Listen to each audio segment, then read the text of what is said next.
আসসালামু আলাইকুম। আপনাদের মন মানসিকতা এত নিকৃষ্ট কেন? একজন জুলাই যোদ্ধার মাকে নিয়ে বাজে মন্তব্য করতে, বাজে কিছু লিখতে আপনাদের একটুও খারাপ লাগে না? একজন জুলাই যোদ্ধার মা মানে তো আরে আমাদেরও মা সে।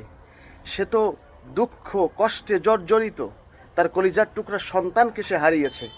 তার সন্তানের রক্তের উপরে আজকে আমরা স্বাধীনতা পেয়েছি। যেই স্বাধীনতার সুফল আজকে ভোগ করতেছেন, এটা তার সন্তানেরই রক্তের প্রতিফল। সেই মাকে নিয়ে খারাপ মন্তব্য করছেন আপনারা, আপনাদের একটু খারাপ লাগে না? আমিরে জামাতকে জড়িয়ে ধরে ওই মা দুঃখে কষ্টে কান্না করে দিয়েছে, আপনারা সেটাকে নিয়ে খারাপ মন্তব্য করে লিখছেন হালাল প্রেম, আস্তাগফিরুল্লাহ। সি সি, কতটা নিকৃষ্ট মানসিকতার আপনারা।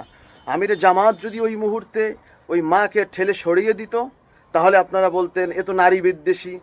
একজন জুলাই যোদ্ধার মাকে কিভাবে সে সরিয়ে দিল, সে তার দুঃখ কষ্ট বুঝলো না, কিভাবে রাষ্ট্র ক্ষমতায় যাওয়ার পরে নারীর অধিকার প্রতিষ্ঠা করবে, তখন আবার আর এক ধরনের কথা বলতেন। মানে আপনারা ডানেও যেতে দিচ্ছেন না, বামেও যেতে দিচ্ছেন না। আপনাদের উদ্দেশ্যই হচ্ছে সমালোচনা করা, আপনাদের কাজই হচ্ছে কুরুচিপূর্ণ মন্তব্য করা। কয়েকদিন পূর্বে জনাব তারেক রহমান সাহেবকে এক মহিলা জড়িয়ে ধরে কান্না করলো, কই সেটা নিয়ে তো কোনো কথা বলেননি, সেখানে তো কোনো আপত্তিকর কোনো মন্তব্য আপনারা করেননি। কারণটা কি? মানে নিজেরা করলেই ঠিক আর আমরা করলেই সমস্যা। শোনেননি আমিরে জামাত গতকালের বক্তব্যে বলেছেন যে সে তো আমাদেরও মা, সে তাকে মা বলে সম্বোধন করছে।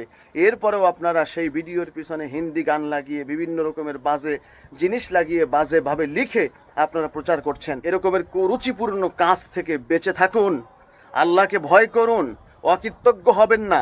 যাদের কারণে আজকে স্বাধীনভাবে বক্তব্য দিচ্ছেন, কথা বলছেন, রাজনৈতিক সভা সমাবেশ করছেন, তাদের রক্তের সঙ্গে বেইমানি করবেন না।